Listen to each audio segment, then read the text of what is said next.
Hello everyone. Today I'm going to discuss a very I can say simple one but a interesting one topic here जो कि related है data validation से. Just take an example. I'll keep a very simple thing कि मेरा ये पूरा Excel है. अब मेरा क्या कहना है कि इस Excel में अगर मैं कहीं पर भी मनीष लिखती हूँ तो वो एक्सेप्ट करे, otherwise it should not accepted. Correct.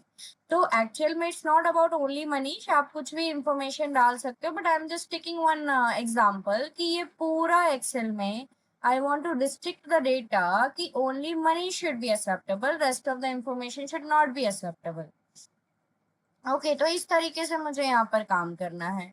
तो उस पर्टिकुलर केस के लिए हम क्या कर सकते हैं, we have this options of data validation also with us. So जैसे ही मैं डेटा वैलिडेशन पे क्लिक करूंगी, I'll come to this value and I'll change this any value to list. आप चाहो तो लिस्ट भी ले सकते हो, जिसमें हमारे पास दो ऑप्शंस होते हैं, ignore blank and cell drop down. ये जो सेल ड्रॉप डाउन वाला फीचर है, ये एक्चुअल में ड्रॉप डाउन्स वगैरह क्रिएट करने के काम आता है. That I am going to let you know in upcoming sessions only.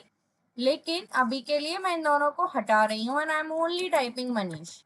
And it is case sensitive also sometimes in some version of Excel, so you need to be check, like one time you check and then you put it. तो मैंने proper case में डाला है.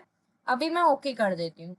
साथ के साथ एक चीज और मैं करूंगी कि अगर कहीं पर भी मनीष है तो वो मेरा येलो कलर में हाईलाइट होना चाहिए. So I'll come to this conditional formatting, highlight cells rule, text that contain. क्या contain होना चाहिए? Manish again. And I'll change this light red fill to yellow fill, green fill, जो भी फिलिंग आपको चाहिए, and I'll click OK. फिलहाल के लिए मेरे पास पूरा ब्लैंक एक्सेल है, मैंने कुछ भी नहीं लिखा है. लेट्स टाइप मनीष वंस, और एक बार मैं इसी केस में लिख के देखती हूँ. तो मेरे सिस्टम पे केस सेंसिटिव है. I am typing the same spelling once. देखिए, उसने कलर भी दिया और साथ के साथ वो एक्सेप्ट भी कर रहा है. लेकिन अगर मैं यहीं पर सोनी लिखने का ट्राई करूँ, नॉट एक्सेप्टेड. यहीं पर अगर मैं लिखना चाहूँ मोहित, एक्सेप्टेड. क्योंकि ये जो डेटा वैलिडेशन है, it's a kind of a restriction कि जो आपका डेटा है वो ही रिस्ट्रिक्ट हो रहा है. ठीक है, जो आप बोल रहे हो that will be acceptable, rest will be restricted. Okay, be in touch for more videos also, and let me know if you want to understand how to create a list or a drop down also in Excel.